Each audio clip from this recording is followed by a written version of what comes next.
Hello everyone. Today in this video we are going to study the energy band theory and how these energy bands are related with the electrical conductivity in materials, and then we are going to study what are conductors, semiconductors and insulators.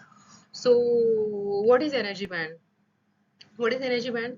So for that you need to go and see the last video. I hope in this series video you are watching all the videos. If not, go and watch for your better understanding. Energy band is the band. What is the meaning of band is the range of frequency, and what is that range of frequency is the conduction band, valence band and the forbidden band that we have studied in the last video. How these videos are affecting this conductivity in the material, like which factors are actually deciding this conductivity, and how we are classified this material into these three categories that we are going to see in this video. The introduction, the revision kind of parts, atomic structure, discrete energy level for each electrons. So when we are considering atom as an individual atom, we are considering the energy of electron as a discrete energy level, a single energy level. But what we are studying? We are studying energy band in solids. Solids mean now the electrons or the atoms are in a structure, okay, in a group. These are getting affected by the neighboring atom. So we are not having the discrete band, we are having here the energy band. Okay, we are not having discrete level, we are having the energy bands. The solids, energy band in solids is the interaction of the energy levels in solid, right? So how it is affecting the electrical conductivity? Before that, you should know what is electrical conductivity. So electrical conductivity is the material's ability to conduct electricity. Is a very simple definition. Okay. So which factors are affecting the conductivity? Now we are saying yes, it's a material's ability to conduct the electricity. Which are the main factors which factors for the conductivity is number of free electrons and a forbidden gap. Number of free electrons. Why we are saying number of free electrons? We all know that current is nothing but a flow of charge.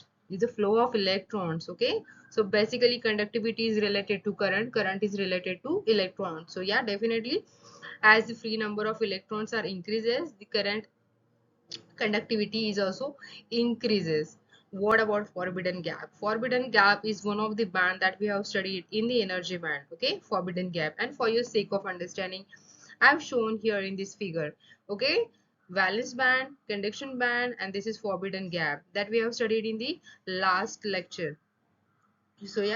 How this forbidden gap is related to the conductivity? Let's see. Forbidden gap, the energy difference between, yes, it's a valence band and the conduction band that we know already. Forbidden gap and the conductivity. What is the relationship between these two? What is the relationship between these two? Decrease in gap, increase in conductivity. This decrease in gap, as the forbidden gap is going to decrease, there's an increase in conductivity. And how is that possible? Because forbidden gap is nothing but a kind of energy is here. Electrons either can be in valence band or in the conduction band. It's not allowed to be here. That means if the electron wants to go from valence band to conduction band, in short, it means that when a material wants to enhance its conductivity property, it has to pass this energy level. It has to gain this energy first to overcome this band. Okay. So if the band gap is small, it means it's easier for the electrons to move from valence band to conduction band. Okay. The first one is the insulator. Here I'm first defining the insulators. Insulators, the meaning of insulators, as we all know, that do not allow electric current to pass. Okay? Insulators do not allow electric current to pass. Insulators, they do not allow electric current to pass, and that definitions we already know. But why it is so? Now we'll get clear from this band energy structure. So energy band in insulator. So what is the exactly structure of this energy band? You look at this figure and tell me. So valence band is full and the conduction band is empty. So we know that why the insulators are not taking part in the reaction, because the valence band is very fully satisfied. If the valence band is full, they don't want to any interaction, they don't want to do any kind of interaction with the neighboring atom, they don't want to exchange the electrons because they are already settled. And Conduction band is empty because if they are already settled, they don't want to get into the conduction band. And why they don't want to get into conduction band? Another reason is that the band gap. The band gap in insulators is very high. Okay, that is greater than 5 electron volt. Means if an electron even want to get into conductivity mode, it has to come from the valence band to conduction band by overcoming this 5 electron volt energy. So high electric field is needed to move the valence electrons to conduction band. High force is needed to push this from valence band to conduction band, and the many a time it's not possible. So yeah, because of that it has the low conductivity, so almost nil under the normal conditions. So temperature effect, at the room temperature, insufficient energy.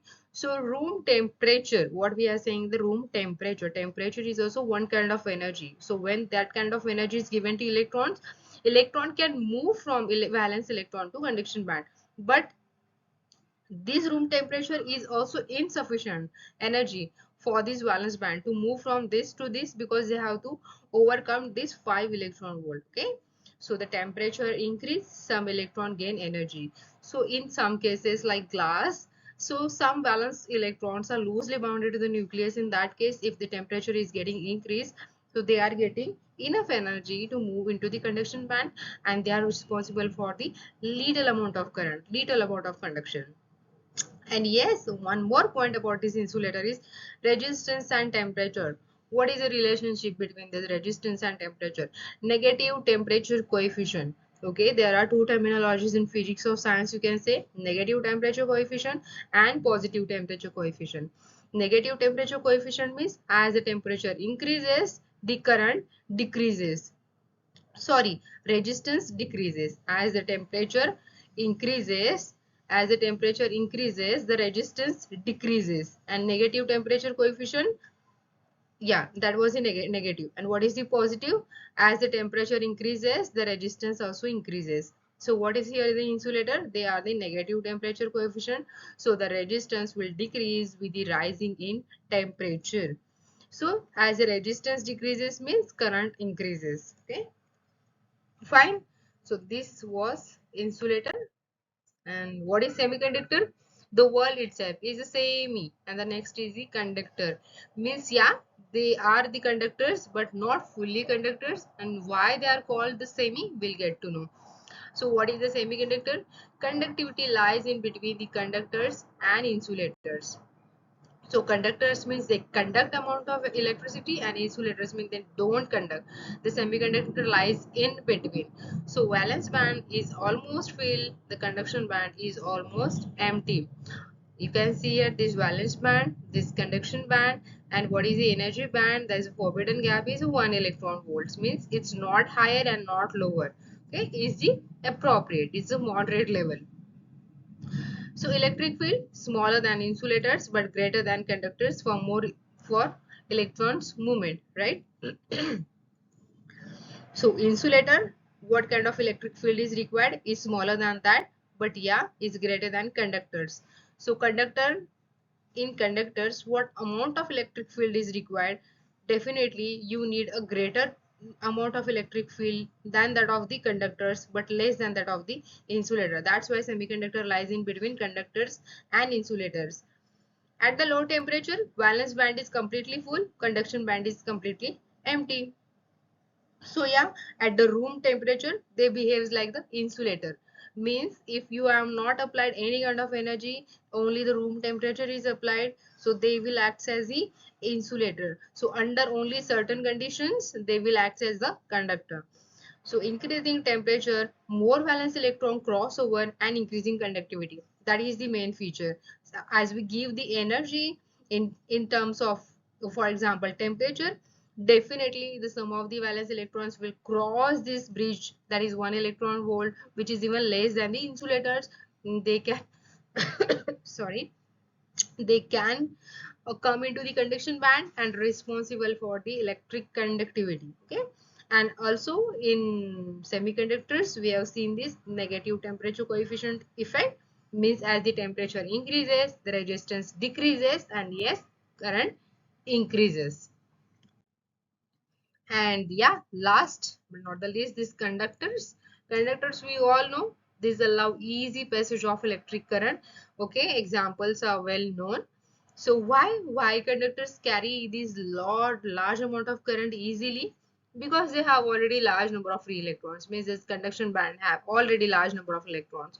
What is the best thing about the conductor is that what is the different thing? The conduction band and the valence band. You can see the conduction and valence band. They are overlapping. They are overlapping. There's no forbidden gap. There's nothing like forbidden gap. They are already overlapped. In some of the electrons in valence gap already in the conduction band. Okay, this gray part is overlap. So definitely even at the room temperature you are having large number of electrons, so they can carry the current. So yeah, free electrons constitute the electric current in the conductors. So band energy, this explains the electrical behavior of even conductors. It's very easy to understand these conductor structures. So yeah, in summary, yeah, just look at this figure. This metal, that is conductor, having the overlapping band, the semiconductor having the moderate forbidden gap, and the insulators the higher forbidden gap.